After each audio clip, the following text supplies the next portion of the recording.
So எல்லாருக்கும் தெரியும் இன்றைக்கி வந்து ஃபாதர்ஸ் டே. ஸோ எல்லாருக்கும் எல்லாரோட அப்பாக்களுக்கும் என்னுடைய தந்தை தின வாழ்த்துக்கள் நான் சொல்லிக்கிறேன். ஸோ இந்த தந்தை தினம் எப்படி கொண்டாடுறாங்கன்றதை நம்ம இப்போ பார்க்கலாம்.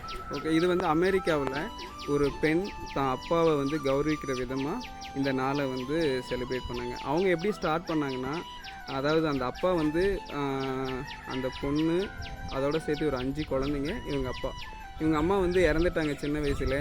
அதனால் தான் அப்பா வந்து 6 குழந்தைங்களையும் நல்ல விதமாக வளர்த்தி அவங்கள வந்து நல்ல ஒரு படிக்க வச்சு பெரிய ஆள் ஆக்கினதுனால அதில் இருக்கிற ஒரு பொண்ணு அவங்க தான் வந்து சொனாரா லூயிஸ் ஸ்மார்ட்ன்ற ஒரு பொண்ணு வந்து தான் அப்பாவுக்கு வில்லியம் ஜாக்சன் சொல்லிட்டு அவங்க அப்பா பேர், அவங்கள வந்து சிறப்பிக்கிறதுக்கு தான் வந்து பிளான் பண்ணுறாங்க. அப்படி பிளான் பண்ணும்போது 1909 ஜூன் 5, அதாவது அந்த வில்லியம் ஜாக்சனோட பர்த்டே, அந்த பர்த்டேக்கு வந்து அவங்க அப்பாவை வந்து இது வந்து ஒரு தந்தைய தினமாக கொண்டாடணும் பிளான் பண்ணி அங்கே இருக்கிற அரசுக்கிட்ட போயிட்டு தன்னோட மனுவை கொடுக்குறாங்க. அதாவது அப்போல்லாம் வந்து சர்ச் தானே, அந்த சர்ச்சில் போயிட்டு இவங்களோட டாக்குமெண்ட்டை கொடுத்து இந்த மாதிரி டேவை கொண்டாடணும் அப்படின்னு சொல்லி இவங்க அப்ரோச் பண்ணுறாங்க.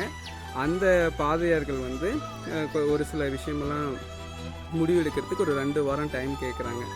அதுக்கப்புறமா தான் ஒரு 2 days, அதாவது ஒரு 2 வாரம் பிளான் பண்ணி, அதாவது ஜூன் மாதம் 3வது ஞாயிற்றுக்கிழமை வந்து ஃபாதர்ஸ் டேவாக வந்து அனௌன்ஸ் பண்ணுறாங்க. ஃபஸ்ட்டு வாஷிங்டன்ற ஒரு ஸ்டேட்டில் ஸ்போக்கானியா அப்படின்ற ஒரு சிட்டிக்குள்ளே தான் ஃபஸ்ட்டு ஃபாதர்ஸ் டே வந்து கொண்டாடுறாங்க.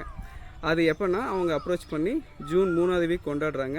அடுத்த இயர் 1910 ஜூன் 19 ஃபர்ஸ்ட் ஃபாதர்ஸ் டே வந்து ஸ்பாக்கானியான்ற சிட்டிக்குள்ளே வந்து கொண்டாடுறாங்க. இப்படி தான் ஃபர்ஸ்ட் வந்து உருவாச்சு. அதுக்கப்புறமா வந்து அதிகாரப்பூர்வமாக அறிவிச்சு எல்லா நாட்லேயுமே வந்து ஃபாதர்ஸ் டே கொண்டாடிட்டு இருக்காங்க. ஸோ நாமளும் இப்போ வந்து அமெரிக்காவில் இது வந்து ஒரு அரசு விடுமுறையாக இருக்குது, நம்ம கண்ட்ரியில் இல்லை. பட் நம்ம கண்ட்ரியில் வந்து எல்லோரும் வாட்ஸ்அப் ஸ்டேட்டஸ், ஃபேஸ்புக், இன்ஸ்டாகிராம் சொல்லிட்டு ரீல்ஸ் போகிறதோட நம்ம அப்பா அம்மாவை விஷ் பண்ணிகிட்ருக்கோம். ஸோ உங்கள் அப்பா அம்மாவுக்கு உங்களோட வாழ்த்துக்களை சொல்லுங்கள். ஒரு குட்டி ஸ்டோரி சொல்லலான்னு இருக்கேன். அதுக்கு தளபதி மாதிரி நம்ம ஒரு குட்டி ஸ்டோரி சொல்லி இந்த ஃபாதர்ஸ் டேக்கோட ஒரு மோட்டிவேஷ்னல் ஸ்டோரி மாதிரி நம்ம பேசலான்னு இருக்கேன். ஸோ என்ன குட்டி ஸ்டோரினா, அரபிக்கடல் மேலே ஒரு ஃப்ளைட் போயிட்டுருக்கு.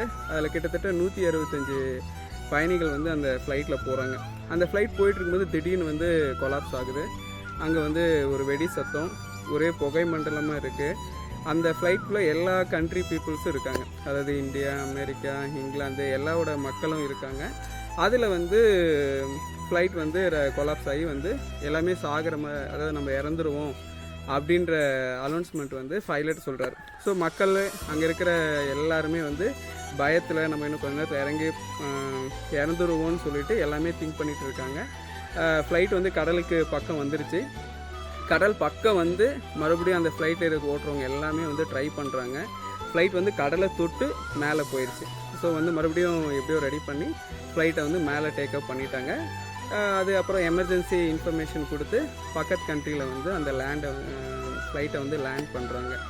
லேண்ட் பண்ண உடனே நம்ம இருக்கிற வழக்கம் போல் எல்லாமே தான், ப்ரெஸ்ஸு, மீடியா எல்லாமே வந்து அவங்கள கவர் பண்ணி இருக்கிற எல்லா மக்களையும் வந்து இன்டர்வியூ எடுக்கிறாங்க.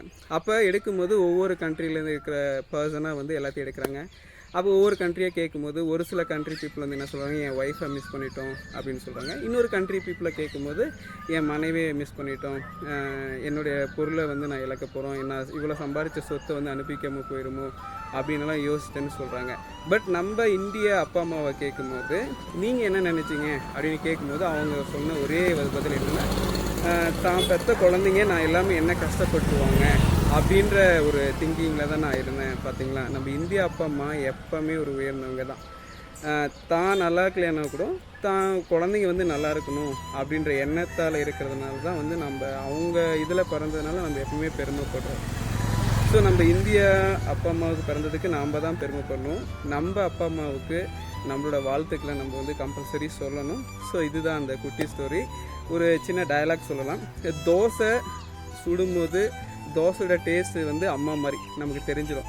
ஆனால் தோசைக்கல் வந்து அப்பா மாதிரி, அது எவ்வளோ சூடுபட்டாலும் அதோட அதை என்ன சொல்ல, அதோட வலி வந்து நமக்கு தெரியாது. ஸோ இதுதான் வந்து அந்த ஸ்டோரி. உங்களுக்கு பிடிச்சிருந்தால் லைக் பண்ணுங்கள், ஷேர் பண்ணுங்கள், கமெண்ட் பண்ணுங்கள். எல்லாரோட அப்பாவுக்கும் என்னோடய விஷயத்தை தெரிவிச்சுக்கிறேன். நீங்களும் உங்கள் விஷயத்தை ஷேர் பண்ணுங்கள். நன்றி, வணக்கம்.